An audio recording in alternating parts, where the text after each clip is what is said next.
और उन्होंने कहा कि 50 लाख करोड़ रुपये तक का वो इन्वेस्टमेंट एग्रीकल्चर में यहाँ पे करेंगे। ये अमेरिका के बयान है। तो हमारा तो विरोध है और हमने सब किसान संगठनों से यहाँ पे कहा है कि ये आंदोलन के लिए तैयार हैं। महाराष्ट्र में कपास आई, कपास की गांठें आएगी, यहाँ पे 0% पाएगी। क्या यहाँ का किसान बच जाएगा? तो किसान तो बर्बाद होगा। हमारा विरोध है और अपना विरोध दर्ज करवाया है और सभी किसान संगठन इसके विरोध में है। बीमा तो भर रहे लेकिन बीमा नहीं मिल रहा है। कंपनी और बीमा कंपनी का तो हमने आज से करीब 7-8 साल पहले भारत सरकार से बात की, कोरोना काल में ये आंदोलन शुरू नहीं हुआ, उससे पहले ये चीज़ें शुरू हो गई।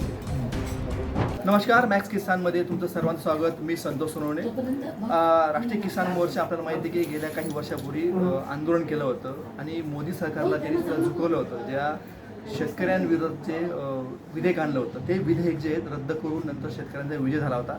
आत्ता आपल्याबरोबर राकेश टिके जे आहेत किसान मोर्चाचे नेते, पुढची दिशा त्यांची काय असेल या संदर्भात पूर्ण भारतभर त्यांचा दौरा आहे. आत्ता सध्या महाराष्ट्रामध्ये ते आहेत आणि यानंतर ते गुजरातमध्ये जाणार आहेत. आज अनेक शेतकरी संघटनांशी अनेक नेत्यांशी बोलले.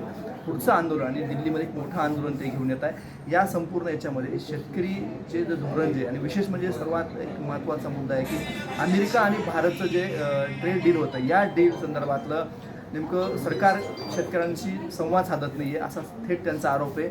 शेतकऱ्यांना विश्वासात घेऊन ह्या संपूर्ण गोष्टी केल्या पाहिजे असं त्यांचं म्हणणं आहे. आपण राकेश टिकेतजी यांच्याशी बोलणार आहोत. आज राकेश टिकेतजी आपल्याशी वेळ काढून बोलतात. टिकेतजी आपलं मॅक्स किसान में स्वागत है.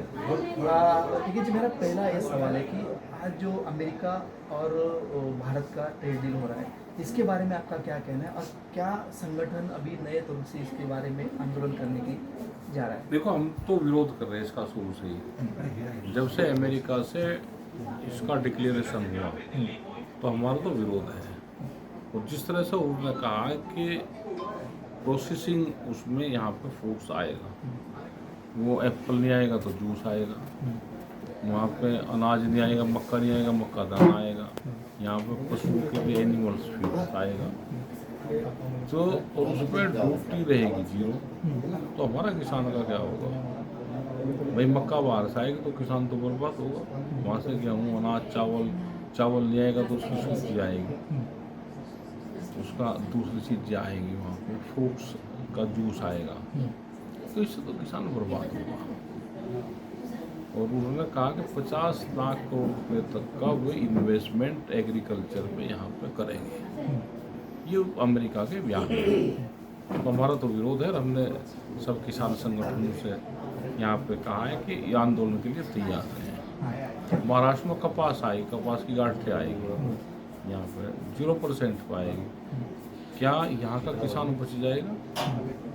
वो उनकी बड़ी फिनिशिंग वाली आएगी, यहाँ से लगा के वो बांग्लादेश तक जाएगी, बांग्लादेश में भी भेजेंगे।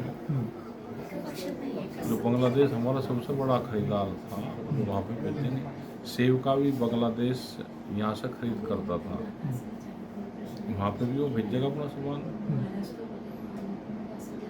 तो किसान तो बर्बाद होगा। हमारा विरोध है और अपना विरोध दर्ज करवाया है और सभी किसान संगठन इसके विरोध में है। अभी जो विरोध हो रहा है पूरे भारत में ये सब कैसे संगठन मजबूत किया जाए? जैसे पिछले मतलब आंदोलन हुआ था उसी तरह से आंदोलन रहेगा कि अलग तरह का आंदोलन रहेगा? अभी क्या आपका प्लान है? वो तो अभी आने वाला टाइम बताएगा, लेकिन करंट पूरे देश भर में है। यहाँ पर हमें कुछ महाराष्ट्र के ग्रुप मिले, उन्होंने कहा कि हम इस मूवमेंट को चला रहे हैं, तो अमेरिका डील हो रही है तो हम इस मुहिम को गांव तक लेकर जा रहे हैं कि आप इसका विरोध करो। ये भी ऐसी है जैसे 3 काले कानून थे, उसी तरह का ये एक वो है और ये पूरा देश का इशू बढ़ना चाहिए।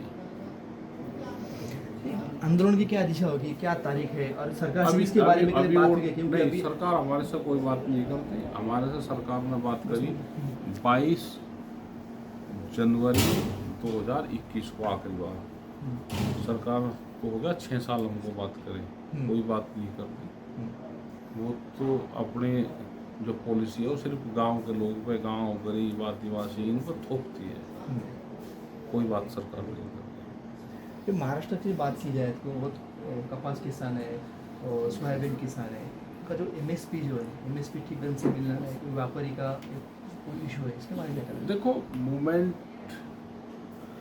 करना पड़ेगा यहाँ पे, इसीलिए हम यहाँ पे गए और 5 दिन हमने महाराष्ट्र में लगाए। हम अब गुजरात में भी रहेंगे, कल गुजरात में रहेंगे, राजस्थान में रहेंगे। उधर के लोग तो जुड़े हुए हैं, नॉर्थ साइड के और अपने ये पंजाब हरियाणा ये जो साइड है ये तो जुड़ रहे हैं, और साउथ में भी कुछ स्टेट्स जुड़े हुए हैं, मजबूत संगठन वहाँ पे। पूरे देश में हम मीटिंगें कर रहे हैं और इस मूवमेंट के साथ में लोगों को जोड़ रहे हैं। और फिर एक बड़ा आंदोलन, वो ये नहीं कि महाराष्ट्र के लोग सब दिल्ली जाएंगे तो जब ये आंदोलन सक्सेसफुल होगा। जब आंदोलन वहाँ शुरू हो जाए तो वे आंदोलन यहाँ शुरू कर दो। हर आदमी अपने डिस्ट्रिक्ट हेडक्वार्टर पर बैठ जाए तो आंदोलन होगा सक्सेसफुल। अब सोशल मीडिया का ज़माना है। अब ये नहीं कि लोग भीड़ एक जगह ही ज़्यादा इकट्ठी होगी, नज़दीक कहीं पे भी आप इकट्ठा हो जाओ, लेकिन एक कॉल पे इकट्ठा हो जाओ। जैसे बच्चों के मूवमेंट में हो गया तो सारे बच्चे दिल्ली थोड़ा गए जंतर मंतर में। बॉम्बे में भी आंदोलन हुआ, पटना में जगह जगह। और ये अगर 5 दिन और चल गया होता तो सब बच्चे सड़कों पर होते। इसी तरह से किसानों का मूवमेंट भी अब आने वाले टाइम पे बहुत जगह आंदोलन शुरू हो गए। वही उसी सवाल के कहने वाला हूँ कि जो अभी JNG का जो आंदोलन हुआ काफ़ी जगह पे उसमें सपोर्ट मिला है, क्या JNG का ही आपको सपोर्ट मिलेगा? जैसे जो नए युग वे और हमको ही अलग अलग नहीं है। बच्चे तो हमारे बच्चे भी JNG हैं, JNG तो हर गांव में है, और ये किसान परिवार से है, उसी फैमिली से है। ये कोई उद्योगपति का JNG तो है नहीं, ये तो गांव के JNG हैं। और गांव के JNG जब मूवमेंट शुरू होगा तो सब लोग साथ रहेंगे। और एक सवाल है कि जो महाराष्ट्र में जो MSP अपना जो बीमा जो है किसानों को मिल नहीं रहा है, बहुत से लोग अभी अपने प्रेस में ने कहा कि बीमा और किसानों को बीमा तो भर रहे हैं लेकिन बीमा नहीं मिल रहा है। कंपनी और बीमा कंपनी का क्या? तो हमने आज से करीब 7-8 साल पहले भारत सरकार से बात की, कोरोना काल से पहले। ये आंदोलन शुरू नहीं हुआ, उससे पहले ये चीज़ें शुरू हुई कि तहसील तालुका स्तर पे इनके ऑफिस होने चाहिए। हेडक्वार्टर पे, डिस्ट्रिक्ट हेडक्वार्टर पे एक अधिकारी बैठे और एक प्रशासनिक अधिकारी उसकी मॉनिटरिंग करे। अगर इनके ऑफिस खुल जाएंगे तो मॉनिटरिंग भी होगी। अभी तो यही नहीं पता कि इनके ऑफिस है कहाँ। कोई आदमी ये बताता है कि मैंने कंपनी का जो बीमा कंपनी है उनका ऑफिस देखा। कोई आदमी ये बताता है कि कौन कौन सी बीमा कंपनी कहाँ काम कर रही है, उनके CEO कौन है, उनके अधिकारी कौन है, वे कहाँ बैठते हैं। जब वही नहीं है, ये सब हवा में पैसे बैंकों के थ्रू पैसे कट जाते हैं। नुकसान किसान का होगा, देना इनको है नहीं। तो ये मिली भगत सरकार की मिली भगत है और कंपनी की मिली भगत है। इन्होंने 3-3 संभाग 4-4 संभाग तय कर लिए कि भाई मैं ये 5 संभाग में मेरी कंपनी काम करेगी। वहाँ से पैसा रुपया रपा चलेंगे कई लाख करोड़ रुपया। ये फर्जीवाड़ा किसानों के साथ। अभी आगे आपने इसमें ये कहा कि किसानों का कर्जा माफ, मतलब हर स्टेट में किसान कर्जे में डूबा है, क्या मांग करेंगे? मतलब तो MSP, जब ये MSP गारंटी कानून देते हैं उसके बाद वो कर्जा माफ नहीं करना। लेकिन अभी MSP गारंटी कानून है नहीं। हम MSP से नीचे पर अपनी फसल बेचते हैं और फिर कर्जा लेते हैं बैंक का। तो हमारा इतने ही कर्जा इन पे है, करीब 50 लाख करोड़ रुपए का कर्जा हमारा इनके ऊपर है। वो दे दो हमारा किसानों को। मतलब अकेले बिहार का हमने आंकड़ा दिया, 1,10,000 करोड़ रुपए के आसपास वो MSP से नीचे अपनी फसल बेचते हैं। बिहार जैसा स्टेट अगर बेचता है और उसको 1 लाख करोड़ रुपए का नुकसान है, तो महाराष्ट्र को तो कम से कम 2-2.5-3 करोड़ रुपए का होगा। तो नुकसान की भरपाई कर दो, कर्जे की जरूरत ही नहीं। आखिरी सवाल, अभी महाराष्ट्र में किसान गवर्नमेंट ने जो जो इनकी का महायुति की हुकूमत है, मनोहर शर्मा ने कहा कि किसानों का कर्जा माफ किया।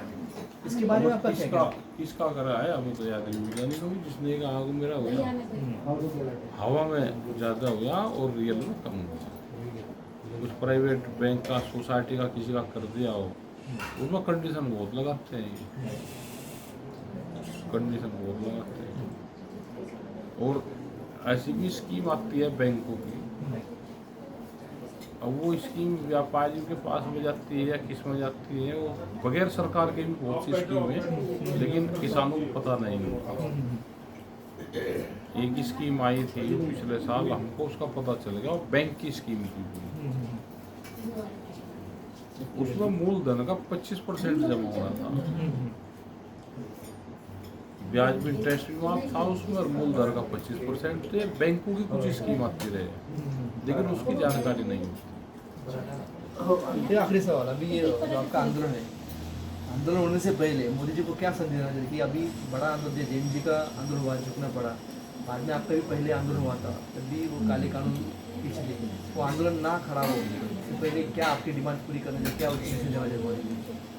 एमएसपी गारंटी कानून का हमारा बड़ा सवाल है, ये कर दे। और जो बिजली अमेंडमेंट बिल है जो रखा हुआ है हाउस में, उसको रद्द करें, ठीक है। बिजली प्राइवेट सेक्टर में न जाए। और अगले आंदोलन तो ये होंगे कि जब भी इनका इलेक्शन हो, जो इनके घोषणा पत्र में है, अगर उससे अलग कोई भी चीज़ ये कर रहे हैं तो उस पर मूवमेंट करें। वे घोषणा पत्र में लेगा कि हम बिजली को प्राइवेट करेंगे, तो ठीक है। अगर आप बिजली के बारे में प्राइवेट बिजली को बात करोगे, घोषणा पत्र में आपके हैं, तो आंदोलन तो होंगे। फिर घोषणा पत्र की इनकी फाइल निकालना और उसी पे फिर मूवमेंट खड़ा करना। हे होते राकेश टिकेतजी, त्यांनी आपल्याशी शेतकऱ्यांसंदर्भातल्या अनेक महत्त्वाच्या गोष्टी सांगितल्या आणि पुढच्या आंदोलनाची दिशा काय असेल त्यावर त्यांनी स्पष्ट केले आणि केंद्र सरकारने सुद्धा एक संदेश दिला आहे की ज्या घोषणापत्र त्यांनी जे केले ते इम्प्लिमेंट करावं, अन्यथा आंदोलन तीव्र होणार आहे. मात्र मॅक्स किसान.